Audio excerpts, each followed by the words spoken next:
Hello and welcome to this week's episode of Uncorked with Funny Wine Girl. This is Funny Wine Girl, aka Janine Luby. And if you do listen on a regular basis, you know what I'm going to say because at the beginning of every episode, I like to talk a little bit about how I know the person I'm about to talk with, if I was introduced to them, if I was introduced by someone else, or how we got to know one another, because this is my little, I won't call it a lecture, it's my little PSA. I'd like to say that it's really, I encourage people to get out there in their community to try new things, to support local artists, support musicians, support local businesses, and to network. I mean, I know for shy folks it can be challenging, but really, I like to say it's not just. Don't think of it as networking. Think of it as connecting and being good humans, being curious, wanting to learn. And you never know when you meet someone where you're going to run into them again, especially in Scranton. It seems like you'll run into people at an event, 5 or 6 different people and find out what they're up to, learn about what they've got going on. They'll want to learn about you, and you never know how you can show up for one another. So that's what I like to say. So how do I know my guest this week? So I actually, a friend of mine introduced, or showed me, I should say, something about a research project that was going on in Scranton. I didn't act. They were looking for participants. I didn't do anything about it. And then I saw it pop up again, a research project where you could take photos of murals. And here was the great appealing part. You could get $50. You could get paid $50. So I was like, hey, I could use cash. I wouldn't say starving artist because I'm a pleasantly plump starving artist, but yes, you know how that goes. We're always, we could always use the help. So I saw this ad or Instagram post, I believe it was, and I thought, you know what? Anyone who knows me knows I'm a proud Scrantonian. I am out there for walks and runs, always checking out murals and different architecture in the area that I think is fantastic. So I thought that's something I'm already doing. Why not do that? So I showed up. There was this research project where we showed up twice in person, and we'll talk more about the actual project. But it was part of a research project by this particular person who is my guest tonight. That's how I got to know her. And my guest is Lisa Murphy. So welcome, Lisa. Hi, thank you. Glad to be here. Thank you. And I should say this is part of your doctoral project, right? Is that correct? Okay.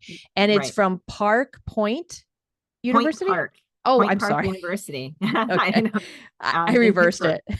it. Hmm. So Point Park University in Pittsburgh. So I'm guessing I don't want to jump down this rabbit hole first, but I'm guessing you're doing this virtually, or do you have to go there sometimes? It is a remote program mostly. I think I have to go to Pittsburgh about once a year for a residency, but mostly a lot of it was over Zoom or done remotely. Okay. Yeah, because I'll admit I apologize. I had not heard of the university. So I was like, and then I did, I think, Google it and I was like, oh, it's in Pittsburgh. So I'm like, all right. But let's before we get into the actual project that the research that you were leading, and we're going to talk about what the process was, why you were drawn to do this kind of work, and some of the things that you discovered. If you could just share a little bit, because I just met you those couple evenings and I got to hear about this really cool project, but I don't really know much about you. Do you mind just sharing a little bit about yourself? Sure. So I am a native of Plymouth, Pennsylvania. So I'm from NEPA, live here my entire life. Right now I live in Wilkes-Barre Township. I am an art teacher. I teach at the Hazleton Area Arts and Humanities Academy. It's this really cool magnet school that's part of Hazleton Area School District. I teach crafts and visual art studio. I'm a mom. I've got a 2-year-old at home. An artist, a muralist. I do a lot of community service in my life, and and now a PhD candidate. Yeah, so that's a good list. That is quite I don't know how you have time to do much for yourself. Hopefully you find time, right? I got a great support system at home. That is wonderful. Now that's great to hear. Before we get into the project, could you tell me a little bit about that school though? That sounds pretty awesome. That school that you're teaching at. Oh yeah. So this is the second year that they opened a new building for it. But basically, if you go to the Hazleton Area School District and you are in 8th grade, when you're ready to go to the high school, you can either go to the regular curriculum high school, you can go to the Career Center. So that's like your CTE, your VOTEC programs.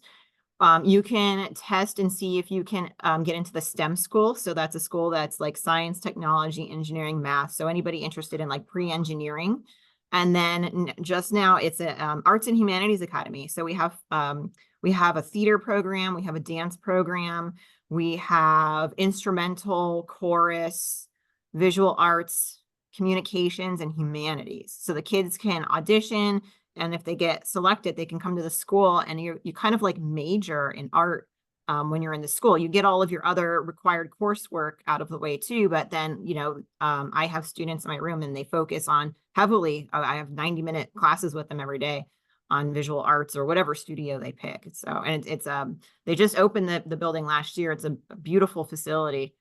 It's really nice. It's a cool program. It's a great opportunity for students who are in the Hazleton area school district in general. That sounds fantastic. I love, I'm a Gen Xer. I'll be a little bit bitter. We didn't have a hell of a lot back in the day. And I went to Catholic school, so we really didn't have a lot going on. But that is amazing, the opportunities that are coming about now. And I think that's fantastic. I'm a huge fan of the art. So I think that's fantastic. That's really cool.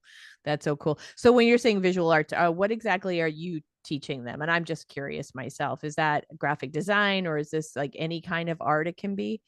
Yeah, so I mean, I teach in this program, and it's probably because I'm a little bit beyond just drawing and painting. So I mean, I do a little bit of graphic design with the kids. Digital photography. I wrote a grant last year and I got digital cameras for the kids. Fashion design. We're going to a field trip tomorrow to the Renaissance Fair, the PA Ren Fair. And I just had a bunch of kids work on I could show you, although it doesn't really translate over well in the podcast, but kids are making hats that they're going to be wearing on their field trip tomorrow in my Oh my crafts class. gosh. So we do some sewing and a lot of things that really fall into the realm of art, visual art. I love that. So yeah, so folks, if you're not seeing the podcast, you can always go to the YouTube channel and check it out.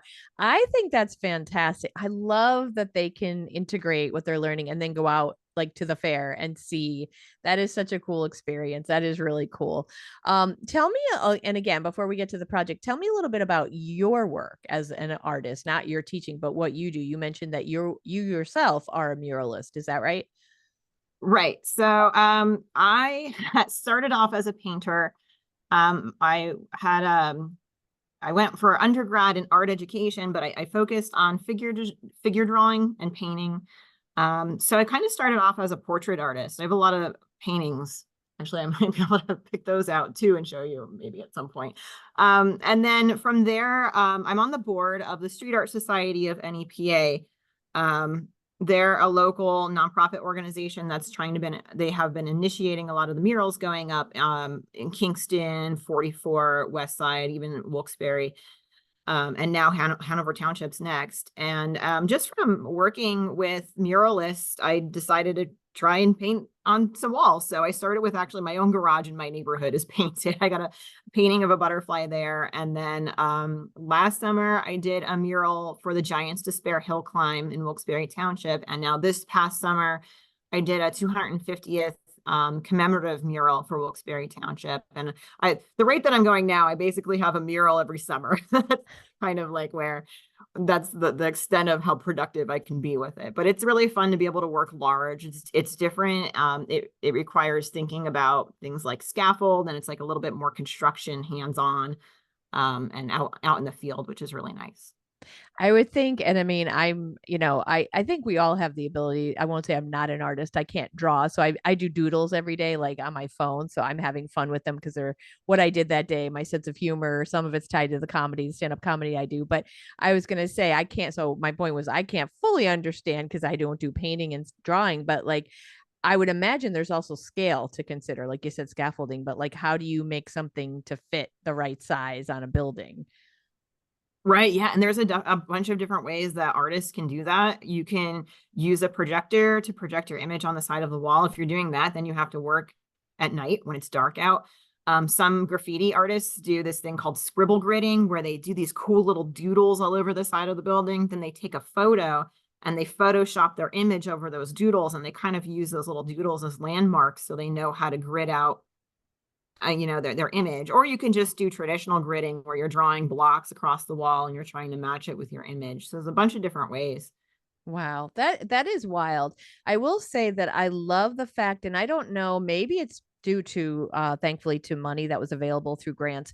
I feel like all of a sudden, I don't want to say all of a sudden, that might not be fair, but over the past at least handful of years, I've noticed, I live in Scranton, so I see downtown we have so many different lovely murals, and I've noticed more and more popping up. And as you've mentioned, in the Wilkes-Barre area, I know in Dunmore above Scranton, there's several that are going up. What is it, because of the funding that was available, or what is the all of a sudden, I don't want to say all of a sudden, but this trend now that we are seeing, because I think it's fantastic. I love seeing them. Pittston has several wonderful ones. Was there something specific that kind of caused this to come about? That's a really interesting question. There could be a bunch of different things going on. We have always said we're kind of like right at the beginning of this renaissance, like this rebirth of art and like community local pride and trying to, revamp the area a little bit. We do have like a new population of people coming in who have not lived in the area their entire lives.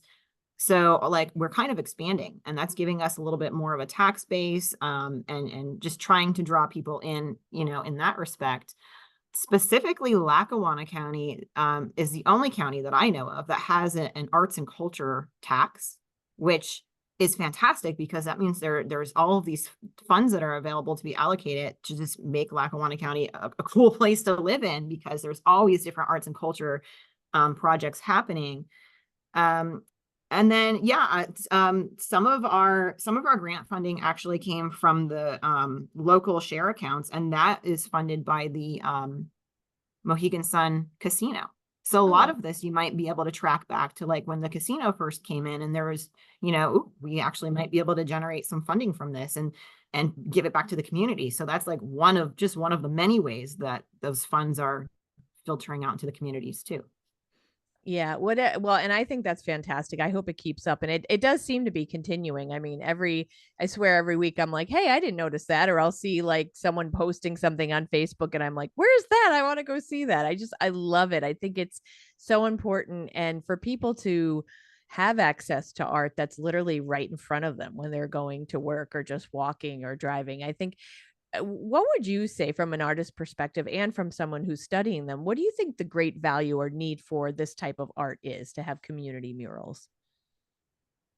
Well, there's a lot of research out there, and this is the research that I didn't really, I don't want to say I ignored during my study, but I didn't focus on it. But it's actually, as I'm looking at my data now, it's doubling back to this. There's actually like a certain wellness mental health effect that comes from seeing all of this positivity and bright colors and uplifting messages on the walls. It actually does impact the way that you feel on a daily basis, and just in itself, like that is a very important thing. It's very uplifting to the area. It's inspirational. And then, it fosters a sense of pride and community. There's always this, this broken windows theory. If there is a lot of damage somewhere in the community, it's going to cause more damage. Or, if there's litter somewhere, then there's going to end up being more litter if we don't deal with the litter that's already there. So by addressing certain walls that might need a little bit of love and revamping them, you're instilling a sense of pride, and then you're preventing them from decomposing. You're keeping them in a nice condition, and they're going to stay in that condition because people are proud of those walls and what's on those walls. Yeah, I love that. And I mean, even for myself on a different scale, like I have this wooden fence in my backyard, and it was just white before. And a couple of years ago, I said, I want to do it yellow. I cannot tell you how much I love looking at that yellow. I mean, and it's a bright color. I feel good just looking at it. And I mean, that, And like it's you just said, the, color too. yeah, and it's just Yeah. color. And I've often thought of like trying to draw some flowers on there because I can do basic stuff like that. But I'm like, maybe one day, but just the brightness of the yellow makes me feel good. Yeah. So I love what you said though. I love that idea because, well, I'm also someone who gets really aggravated about litter, and we have a lot of it in the Scranton area. And I love what you said though, because I think it takes showing that pride in the community that, to try and keep it that way. And hopefully this will continue. So tell me a little bit about, and you can tell me, maybe it's tied to what you're studying in your doctoral program. How did this come about? So this summer, you if you want to talk a little bit about how you did your research, how did this come about, or what were you formulating in your mind where you're like, this is going to be my project, this is what I want to do? So, oh, this is like a really, there's a lot to unpack here with this question. So, going into this doctorate program, which I might add is a very unique program. It's a PhD in community engagement, and it is really the only program that I am aware of that is like that across the nation. And it's very based in hands-on practice. You can be really book smart and you can have your PhD, but if you want your PhD in community engagement, you have to be able to be out there working with people in the community. So it does have to have some kind of community involved piece to it. When I entered the program, I was thinking about murals and street art just because of my position at the Street Art Society.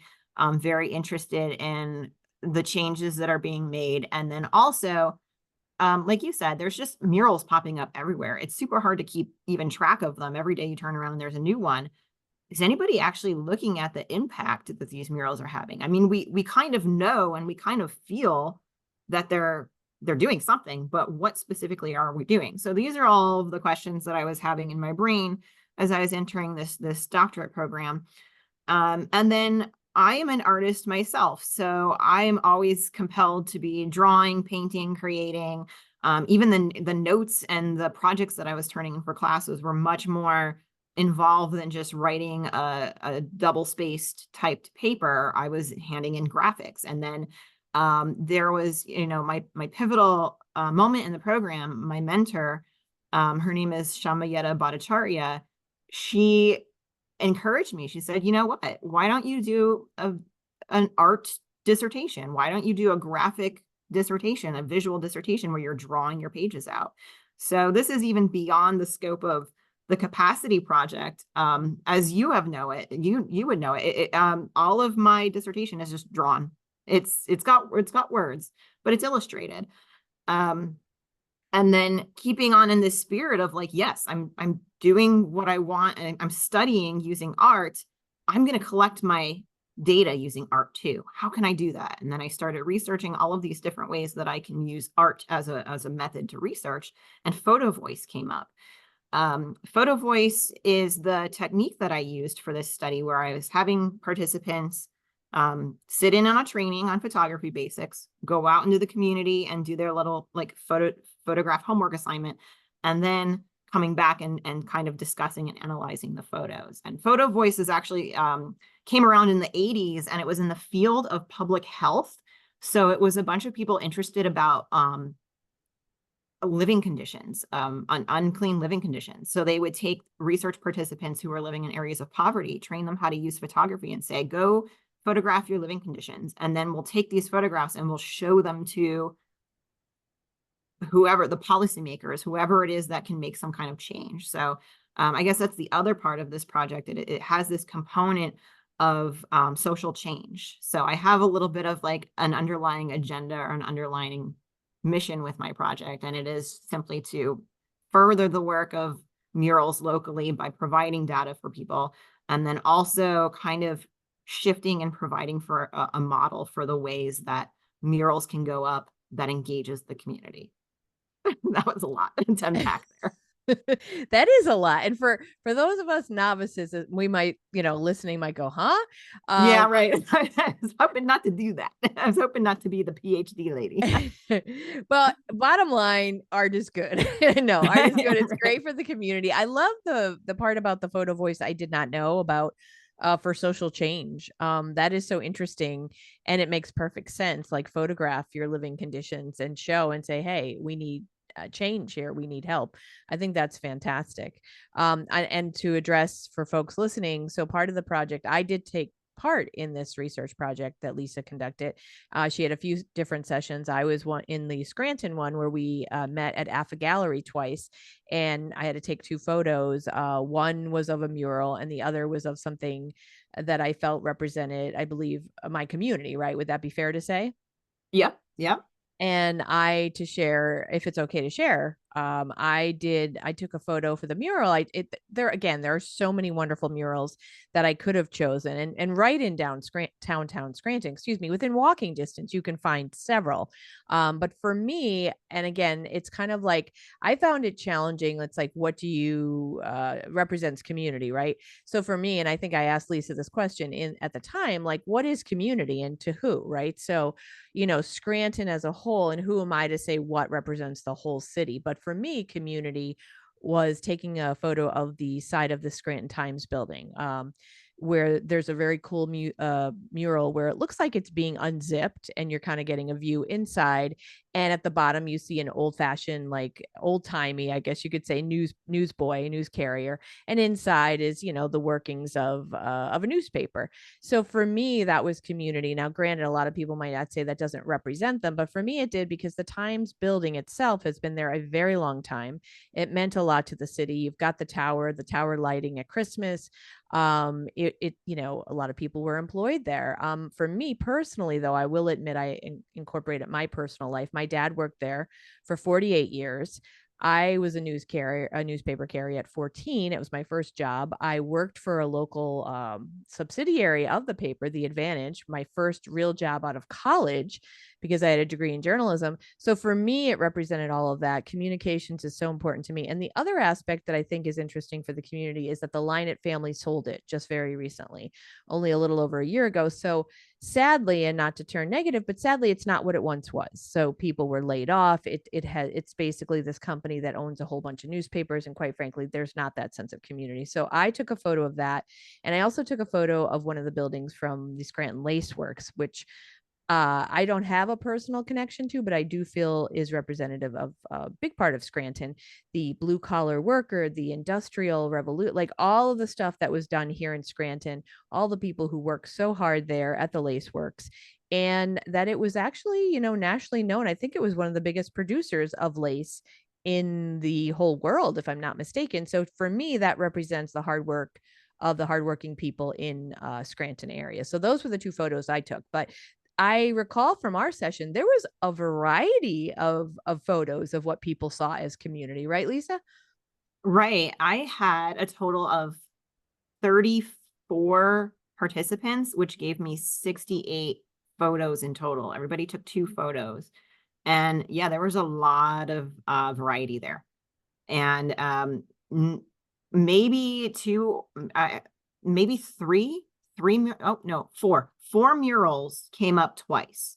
But like, other than those 4 murals, everybody picked a different one, or a photograph. Like, there was not a lot of repeats in the data either, which is really interesting. I do want to double back though, how you had mentioned, struggling with that question of like, what is community and who am I to, like, tell me, like, who am I to be able to decide what represents the entire community? That is the social justice piece of this project of, if you are a project administrator and you are in charge of putting a mural on a wall in Scranton or anywhere in NEPA, you should be asking yourself that same question. How is it that you're representing the community? Whose voice is it that's being heard? And in doing this project, we are hoping that our participants, it's their voice that's going to be heard. It's their photos and their information that are going to get folded back to the art, sent back to the artists and the administrators, and it's going to try and be a little bit more representative in the way that the images are going up. So, and to provide a model for people too, like, community engagement, that's so hard. I don't have time for this for my project because I'm going to run out of grant funding by a certain day or time or point. And just asking the general public to submit photos is really not that hard. Like, we could do this. This is a really great way to do this. And this is the first project like this across the nation. This is kind of groundbreaking for NEPA. It's putting us on a map, and it's giving us good data that we could use to write more grants and get more funding and open up more murals. So that's awesome. And before I ask you to share a little bit about what you found, if you could share a point or two, I know you can't share all of it. Is it fair to say, and again, I just want to go back to that idea of the community, because I will admit for me at that time, it was like difficult because I'm like, okay, I understand. And I want to be careful how I phrase this, what we think represents community. But the truth is we all live within certain communities within a community. right. And so can one thing represent all of us? I don't believe so. Like, is it fair to say, like, with these murals, it's probably good to have a variety? People can look at something, like for me, I can look at a picture of bees. There's a beautiful mural of all the bees. I can look at that and say, oh, that's cool. It's beautiful. I will admit I had no idea what that was about. I mean, I know bees are everywhere and they're important to the world, but until I went the one day I was out for a run and I took my phone over and did the QR code, read a little bit, saw the video of the artist who's in New York actually, and he's trying to do these as many places, I guess, throughout the country as possible, and learned a little bit about it. So I don't know that it had a specific meaning here in Scranton exactly, but one could argue, bees working together in a hive, it's so important to any community. You could probably say there's value in all these different things. Even if we don't know it personally connected to us, we could still see the beauty and maybe even understand the meaning behind it, if that makes sense. Right, you're 100% right, and the variety that's out there is better. And that came up in the results of the research too. Everybody picked something a little bit different. The murals spoke to different people in different ways. So you're right, the more variety that's out there, the more representative it is of our pretty diverse community that we live in. Yeah, and I think that is important too, because one could just go, okay, let's see, Scranton. We're just going to do a bunch of murals of trains and coal miners, right? And I mean, not to be flip, but like that's part of it, right? But that's not everything. Right. Yeah. So if you don't mind just sharing a little bit, whatever you can that you were able to glean from your research, maybe what you found interesting or what it can help, in the future with other artists, whatever it is that you could share with us. So, oh, I don't even know. Oh, where do I even start? What should I even? So there was an interest in local history and especially industrial revolution history. That came up quite a bit in the research, but it was really nice because it was also balanced out by kind of like the future. Lots of pictures of youth and children playing and childlike wonderment and just this idea of transformation and renewal. So it was like a balance of like the whole evolution of northeastern Pennsylvania, where we were and where we are headed, which was pretty nice. Holistic well-being was really huge, and I think I had mentioned that a little bit earlier. A lot of people were picking things that made them feel good, that like emotional health and mindfulness were like an important part of what spoke to them in the murals that were around. Recreation and activity were really huge too. A lot of people focused on how NEPA is just great for any kind of outdoor recreation, boating, water sports, hiking, kayaking, bike. I said biking already. Just a big long list of things that came up in the photographs. And then a lot of people had a lot of interesting things to say about social responsibility, messages of unity and coming together, diversity, but also inclusivity, altruism, service. A lot of people felt like community was represented through service and community service and all of the wonderful things that happen by the helpers in our community. And then there's a couple of other social platforms that people wanted to speak to as well, drilling down into some specific ones that I guess I'll leave those as the mystery for if anybody who wants to come to the show. But overall, social responsibility, the evolution of northeastern Pennsylvania from history to future, and kind of like holistic well-being were some of the big takeaways of the show. Yeah, and I remember for our session when we had conversations, I do love that it's like both ends there. It's like the history, which I do think is important. We shouldn't just forget it and be like, oh, Right. we were just a coal mine. It's not just, there were our ancestors who worked hard, who were, making a living for their families, but also doing things that were helpful to the whole country. I think that's important. But then, like you said, there was also talk about the future, which was nice too, like the young people and what's going to be for tomorrow. So I think I think that's really important that we do have that balance too, so that we don't forget, but that we're also hopeful and we're looking forward to who we're passing the city on to in the future. Yeah, that was pretty cool. Let's talk about, you said we'll leave it as a mystery. So what, I know it's coming up next. You're going to be able to display, I believe, is it everyone's photos in October at the Afa Gallery? Right. So this is October 19th at Afa Gallery is the opening for the show. Now the show is going to be in the gallery all month long. So if you don't make it to the opening, you can come in at any other time when the gallery is open and check it out. And it is all 68 photographs in this show. And this is kind of what I'm wrestling with right now is don't quite expect to walk into the gallery and it be a very typical art show where everything's going to be lined up in a row in perfect frames. The way that the photos are going to be displayed are going to try and help paint the story of the data, what all of these photos mean, what kind of themes we can parse from this, and then also like as a way to kind of evaluate, okay, where do we go from here? This is cool information. What do we do with it? So I'm kind of leaving it at that. It's going to be a little bit creative with the way that the show is hung, and I hope it's a little bit more of an interesting experience for somebody walking to the gallery than just looking at a bunch of framed pictures. Yeah, I think that's great though. I think that's to be honest, I think that's better. You know what I mean? We've all seen things lined up and hanging in a row, and there's no shame in that. I mean, you look at each piece and that's fantastic. But I think telling a story or showing us some information in the way that you display them, I think is very cool. Yeah.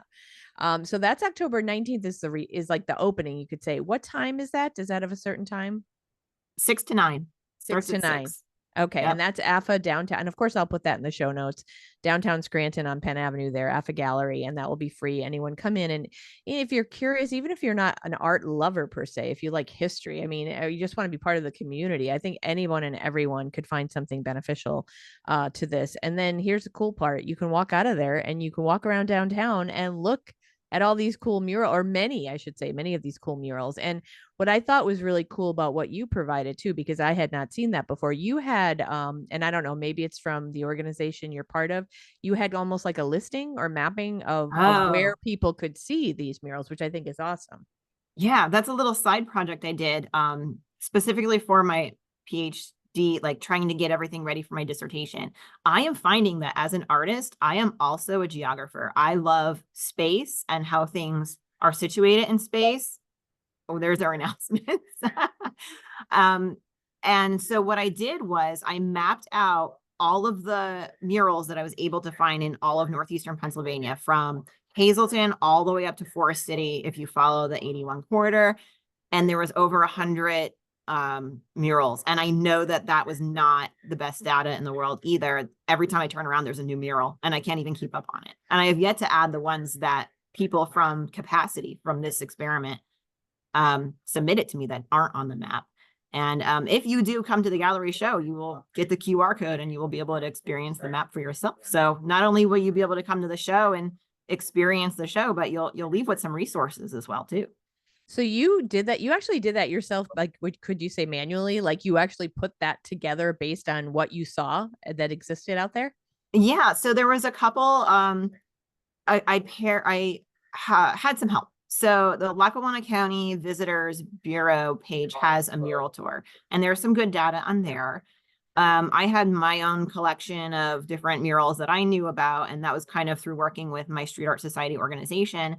And then I also worked years ago with Valley in Motion, had a map started, and it was, I don't even know if it was published at any point, but it was just kind of like, hey, we need to document this. Let's start a map. And they really got the ball rolling with communicating with all of these different groups to make sure that there was a document of everything that's going up. Because even now, as I'm missing murals that are on the map, they're disappearing. Some mural, they might be getting painted over, or who knows. So we kind of have to get this information down quick before it goes away.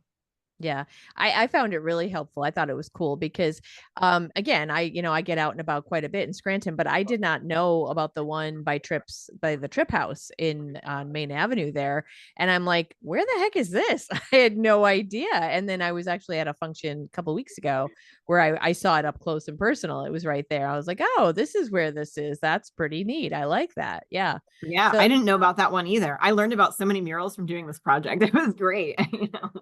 yeah, and even I mean, I'll admit I probably don't get to Wilkes-Barre as much, but now Pittston, from going through the downtown, if you're driving through, you can see a lot like right there downtown. Wilkes-Barre, I'll admit, I'm not as familiar with as many, although I will say before these became as popular as I feel they are now, I always remembered the one by John, and I'm gonna forget Pascalvi. I forget how you say his last name, but it was this beautiful Oh, it was with the mural. wine glass and the it's almost like a still life on the side of a building. Yeah, Yes. I know exactly what one Yes. you're talking about. Yeah. Yeah, it was more landscaped. I guess it was really Yes. long and spread out. Yeah, his was Hmm. there for many years, I think, before a lot of these other ones came up. But I'm not as familiar with the ones in Wilkes-Barre, so I'm going to have to learn about those so that when I'm in the area, I can take a look or make a Yeah. specific Yeah. trip to look. And I Yeah, predict that they are only going to get more. yeah, I think that's fantastic. I really do. Yeah, that's just really wonderful. So as we start to wrap up here, is there anything else? And I will put all this information in the show notes so that people can, I hope they'll come out and they'll attend. And again, while you're there, you can get this really resourceful list of murals that you can check out. Is there anything that you would like to share that we didn't talk about, or anything for the future or hopes that you have? I mean, because not only are you an artist, you're a graduate, you're a doctoral candidate, but you're also someone who lives here. So clearly this stuff matters to you because it's your home. uh, I just really hope that people take away a lot from the show. It's cool that this research is out there now, and anybody from the community, from NEPA, or anybody from sorry, announcements again.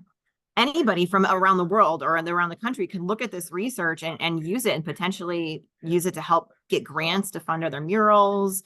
So I hope it's actually a model of how murals are put in locally, again, where we start to involve the community just a little bit more in that process, just to really improve upon what we already have, which is we already have an excellent public art scene. I'm just the one who's going to evaluate it and look at it and go, this is great.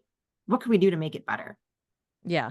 Yeah. And it's interesting, though, you do say about the importance in the future of getting the community involved, because I'll admit, while I appreciate all these beautiful murals and I've seen them, I don't ever recall knowing or hearing how they came about. You know what I mean? Like, oh, who was responsible for putting that there? Or was there a conversation?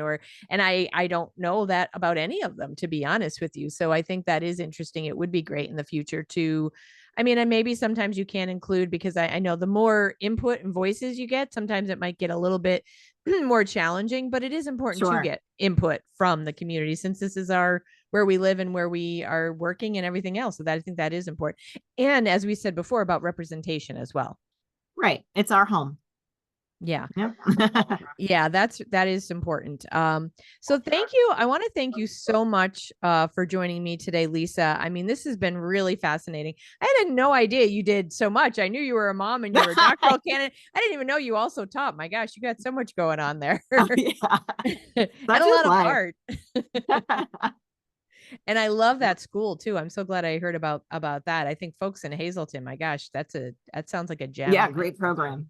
Yeah, that's wonderful. And hopefully other cities can maybe model after that. I'm sure that that's probably something in the future. I would hope that Yeah, we'll I see think more. I think Wilkes-Barre School District has something similar. They have a creating arts program, creative arts performing. I forget what the acronym is, CAPA. And then they Okay. also have a STEM magnet school too. So I think this is a trend that we're going to see happening a little bit more locally, especially because our population keeps increasing. They're looking for places to put kids in schools, and they're doing it in the right way. They're adding all of these opportunities for these kids. This is really great. Yeah, imagine that, putting like offering places like, hey, are you more inclined to like art? Or are you more like, how cool is that? Like, well, then let's put you in a program that you can excel in, and learn. That's great. I know Scranton, I believe, has like a STEM or STEAM academy, one of the two. But Okay. it would be great if they had an arts Well, program yeah, as maybe well. the arts is next. We hope. Yeah, that would be fantastic. Yeah. Well, thank you again, Lisa, so much. This has been such a pleasure. And I was so happy to participate, because I'm like, hey, I love doing this anyway. And I walk out with a crisp $50 bill. This is fantastic. Oh, great. Good. Well, on that, so I would be remiss if I did not mention that this project was sponsored by Lackawanna County Arts and Culture Department. I received a grant through them, and that's what helped pay my participants and fuel the project. So thank you to them. Yes. So thank you. Yeah, thank you. Well, that was $50. Of course, I used it for something boring like paying down some of my federal taxes, but hey, that's Eh. okay. It was still put to really good use. So yeah, so I was grateful for that. Yeah. Well, thank you so much. And thank you to my listeners as always.